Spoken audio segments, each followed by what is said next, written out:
We are talking with a woman who created a business that is around a very specific motto that I believe in. The name of her business is A Girl's Got a Spa. Who does not resonate with that? Raise your hand. Okay, so join me in welcoming Shannon Smyth. She is a former mental health professional and founder of the indie beauty brand A Girl's Got a Spa. She believes that skincare is more than just a routine, it's an act of self love and empowerment. Shannon and I had a few minutes to talk before the show started. And what I love about talking with women before the show starts is you get a better sense of who they are, what they've done, how they've grown, the real person behind the brand. And that's what we're all about here at Fuel the Fire and at our show. So this kicking off a series that I have just created that falls under the female millionaire, because that's where she's headed. But it's Absolutely. right?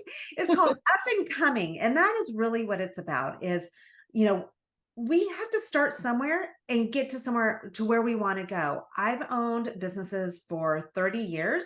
Some of them have done really well. Some of them have fizzled and not gone anywhere, but it's all about the journey. And so Shannon, let's start there. Let's talk about, you went from being a mental health professional to somehow getting into the beauty industry. Talk to us about your journey, where you started and how you've gotten to where you are. Well, I did start off in mental health, and I was working with children at the time.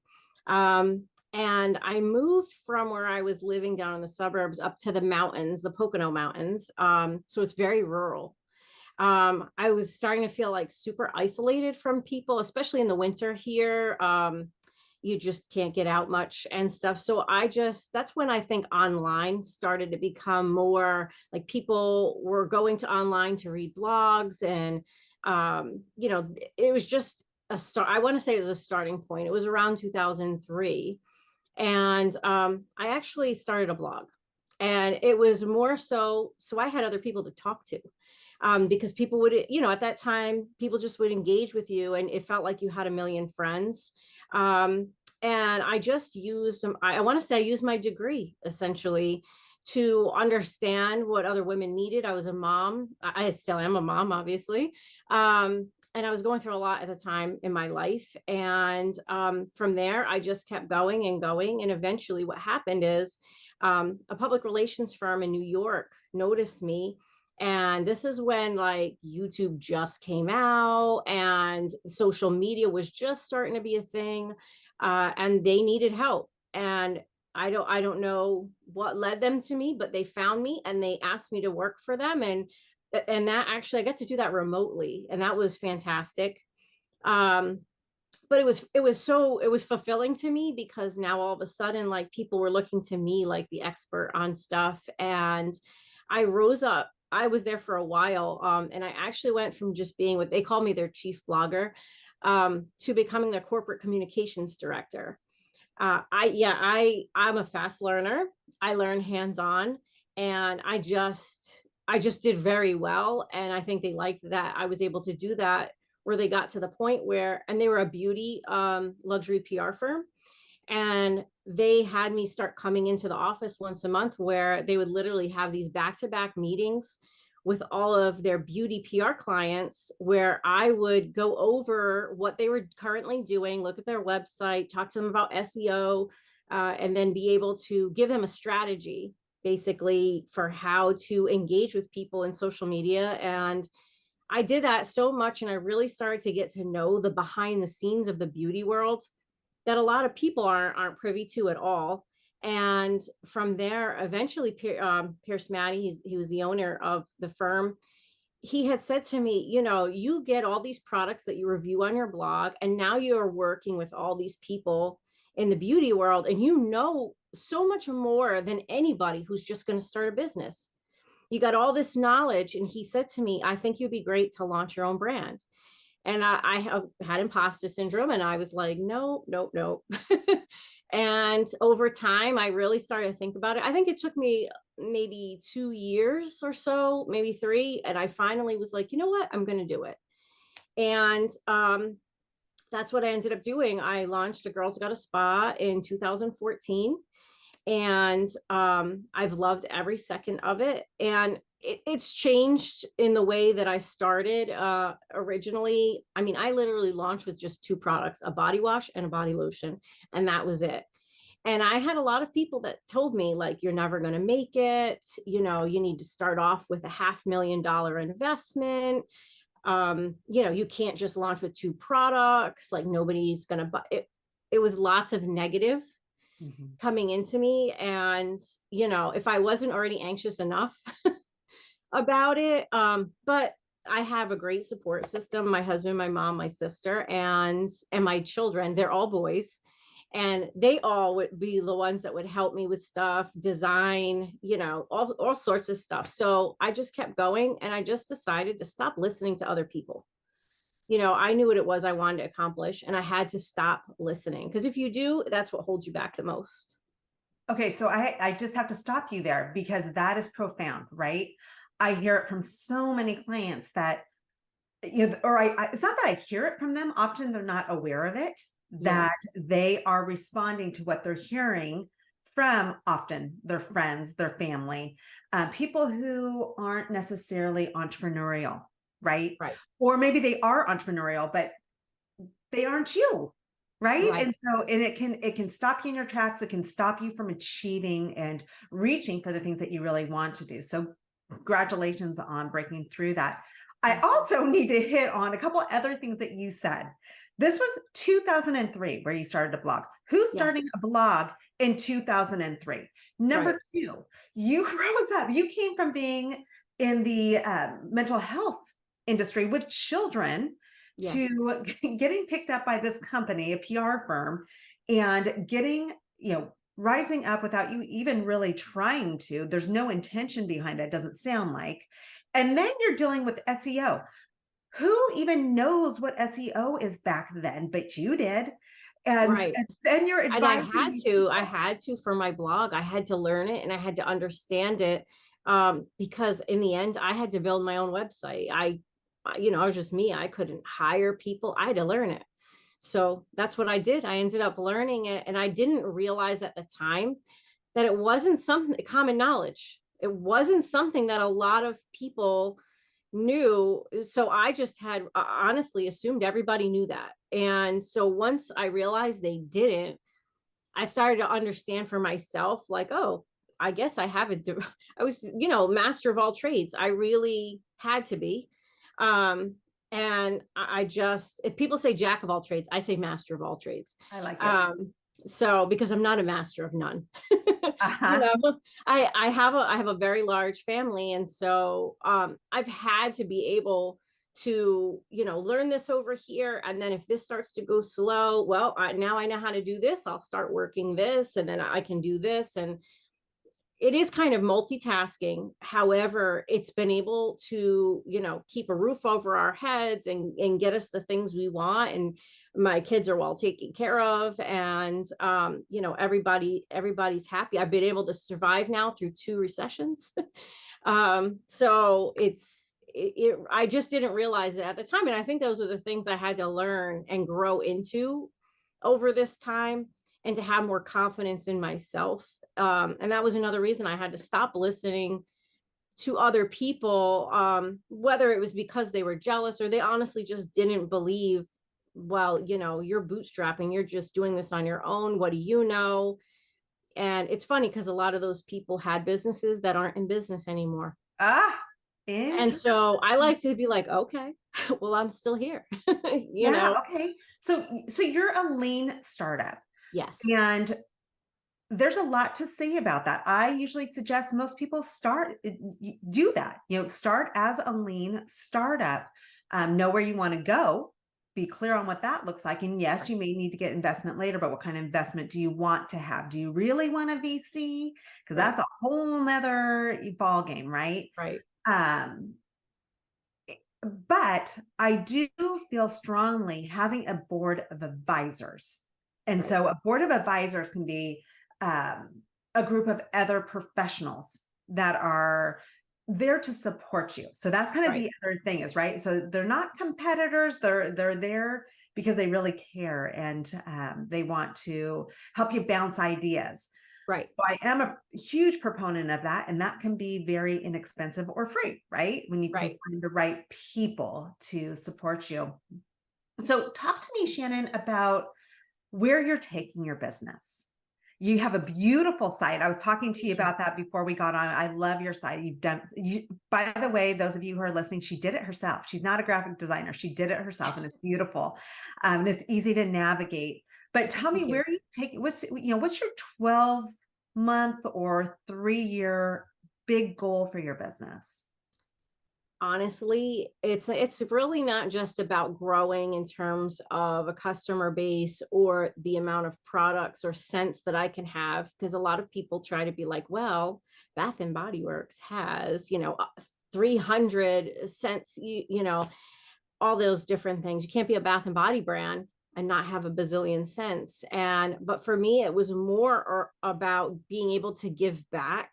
There's been a lot of things that I've gone through in my life that are important to me, for different services that helped me back when I needed them, that now I'm in a position where, for example, my perfumes are specifically earmarked for giving back to a program called Victims Intervention Program.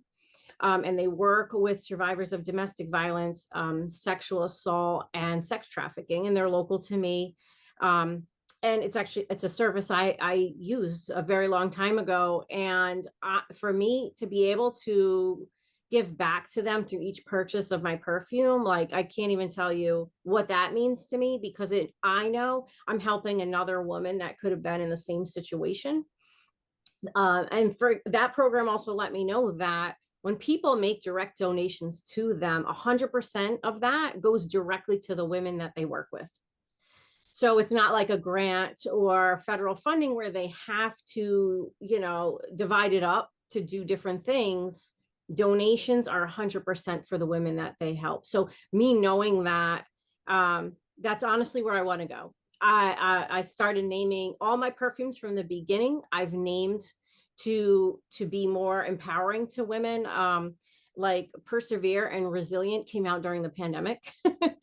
But I just want people, and it's funny because ever since I started doing that, and I want to say that, like, more women come to me, and when they see that I give back to that program, it starts conversations that I never thought would ever happen. I mean, like, I do a lot of in-person events, and I can't tell you how many times, like, me and the other woman buying start crying because they start telling me a story about their life or their daughter's life, and we start talking about what we have in common, and you realize you're not alone in what happens. And just knowing then that I'm giving back to a program that's going to help women like that, for me, that is the biggest thing. That's really the direction I want to go in, is to be able to have more philanthropy in my business. And as a small business, I can tell you, I never thought that was something I'd be able to do. I thought that was only for big major companies, that they were the only ones that were ever going to have the ability to say, I'm Leaping Bunny certified cruelty free. I thought only big businesses could be certified cruelty free. I'm plastics neutral certified. I thought that only big businesses could be that way because I pay for all the plastic I use to have it removed from nature. I thought, how am I going to come up with that money? But it just happened. People buy and they understand where you're giving back, and it worked itself out. And I think I'm even on their website saying I had no idea as a small business, like, I literally could have the ability to give back. I thought I was going to have to make millions and millions of dollars before I could get to that point. So to be this early on and be able to do it, I just know that there's going to be bigger and better things as time goes on to be able to help those organizations. So this is why I love doing these shows, is that women typically, I see this more often with women to own businesses, is that we are in alignment with our business, right? So Yeah. your core values, your passions, your drives, your zone of genius, all of that is very clear. And that's what helps us when you have those in alignment. it helps us get out of bed in the morning, right? When things are really tough, it helps us Yeah. persevere through challenges. And Right. it's so important. Um, but really, our businesses are an extension of who we are. Right. And when we can do things that light us up, and for you, it's giving back to that particular community. There's nothing better. Right. There's nothing better. At the end of the day, there's nothing better than that. So congratulations to you Thank you. on staying in alignment with what really is of most value to you. And the thing is with that, I did have people again tell me in the beginning, like, the brand is not about you. The brand's not about you. Stop talking about yourself. Stop putting yourself out there. So for a time, I'll be honest, like I then hid behind my brand. You didn't see my face on social media. I would always just talk, saying we all the time instead of me, or all these different things to try to make it more personal. Um, and that's when I plateaued. And I was like, you know what? Like, how can I talk about these things? And how can other people understand what it is I'm trying to do if they don't know who I am? So I step back out, and I can tell you, even on social media, those get the biggest engagement, is when it's my face and me talking and me saying, showing them what I'm doing and how I'm involved in the community and all of that. And then all of a sudden things just took off. And I was like, why did I listen? It held me Because back. we're humans, right? And so Yeah. that just kind of happens. And I want to hit on that for a second, because as businesswomen, we hear so many different responses to things, right? And we get so much advice from different angles. And one thing that I try to remind my clients about is come back to what makes your heart sing, right? If something feels out of balance, if something doesn't feel right, you need to look into it more, and take some time to write out how is it making you feel? What are the challenges here? Why do you feel the way that you do? And then come back and write the other side. What can happen to change this? Right. And just really diving into it, because like you said, at first it was part of the brand was more about you. And that sounded like it felt better. And then you hid, right? And it sounds like it didn't feel as good for you. And then you finally found a way to come out back Right. and Yeah. revisit that part, and it worked. So, we just have to keep on reiterating and being aware of how things are progressing, and also making sure who we're talking to, who's giving us this advice, Right. right? And how Yeah. much weight are we putting on that? Right. Because it's easy to change everything based on what one person or maybe two people say to you. But if it's not working, you got to be able to bring yourself back and really kind of see it from all different angles. And having a system, I think, for vetting ideas too is helpful. Does Right. that make sense? What I mean? Like, Oh yeah, absolutely. And I think too, I'm glad I kind of went through that, because it actually made me have more confidence in myself, that I knew what it was I wanted to do and how I was going to accomplish it. I have gotten involved in other groups too, where it's other like-minded women, where the goal isn't to hold anybody back or to be negative. It's to be helpful. And if you've been through something, to be able to share with that person what you did to get through it and to overcome it. And again, I prefer to do that, networking with all women, because I just feel like they understand better where I'm coming from. I have this conversation with my husband a lot about, like, I'm like, you just don't understand the difference, between how men approach things and how women approach things, and then how people perceive things. So I just prefer to just be with women that are entrepreneurs themselves, so they understand, what I'm going through. And then if I can also help someone else get through that too, that means a lot to me. I agree. I agree. That's exactly what we're all about in the companies that I own now, is women supporting women, because we Yeah. rise up so much quicker, and it's so much more fun, and it's a more positive experience. So I could not Yes. agree with you any more. Okay, so tell us, if you had one, you've already given us so many nuggets, but if you had one piece of advice for someone who's struggling in their business? You know, they've started, they love their business, but they're struggling. What would that be?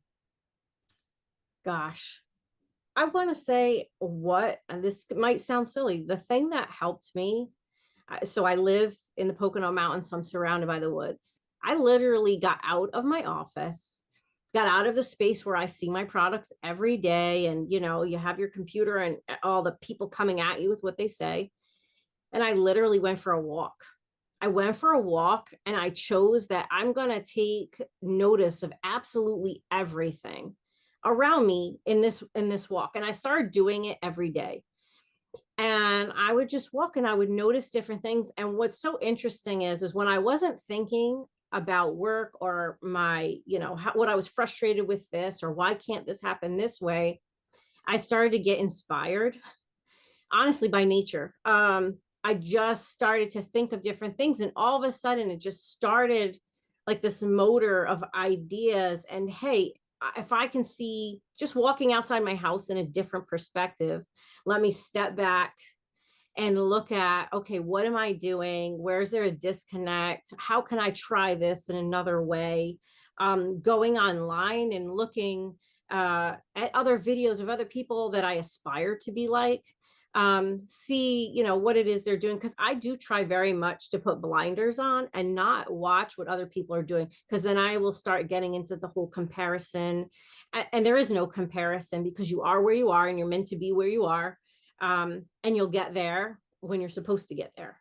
So that's literally what happened to me, is just getting out of my space and out of my own head and being able to shift my perspective. And then nature in general helps you feel better. So just then being able to sit back down and be like, okay, and look at everything again with fresh eyes. And I think too, that helped me to not give up, because then all of a sudden when I would start to try something and it worked, that was adrenaline. I was more motivated to keep going. And there's definitely, over all these 9 years, there's been a lot of hardship. This year in general is even hard because everybody's struggling, not just businesses, but people, you know? And so that's been, again, so, okay, how can I do something different, but I still want to connect to my audience? I literally sit here all day and I just try to think of different things. And if I have to get out of my office and go for a walk, that's what I do. It's changing your state, right? Yes, absolutely. It's changing your state. And there's something about it changes the energy, magical. and I'm all about energy, because, you know, again, everybody that was negative, it was just this negative energy all around me. But then when you've got people that are uplifting to you, it totally changes the atmosphere. And so I try to do the same thing, even if it's just me, you know, I try to do the same thing with myself. Awesome. So where can people go to get your amazing products? I already know I'm going to go buy some of your perfume, because I love the concept behind it. I love the story behind it. Thanks. So where do they go to get this? agirlsgotaspa.com. There it is. Super easy. Great I think website. it's easy to find. And you're right. What's so funny is when I do stuff in person, the number one thing people always say to me is that they'll start walking by, they immediately notice the name, and they'll say, "A Girl's Got a Spa." And they'll be like, "Yes, I do." I'm like, "Yep, exactly. Exactly." Yes. And the price point is so good. I'm going to buy some of them for gifts, because again, I love the story. I love the meaning behind it. And you are amazing. So thank you so much for what you do and what you've created and sharing your story. Thanks so much for having me. To be the best, you need to play with the best. You might not have your own personal high-level circle of women yet, but you can hang with us on the Female Millionaire Show. I'm Midori Verity, serial entrepreneur for over 25 years. And I interview badass female founders and cut through to what you really need to know. So in 20 minutes, you have what can take years to learn. If you're wanting to play bigger, come play with us. Join the female entrepreneur revolution today. Cheers.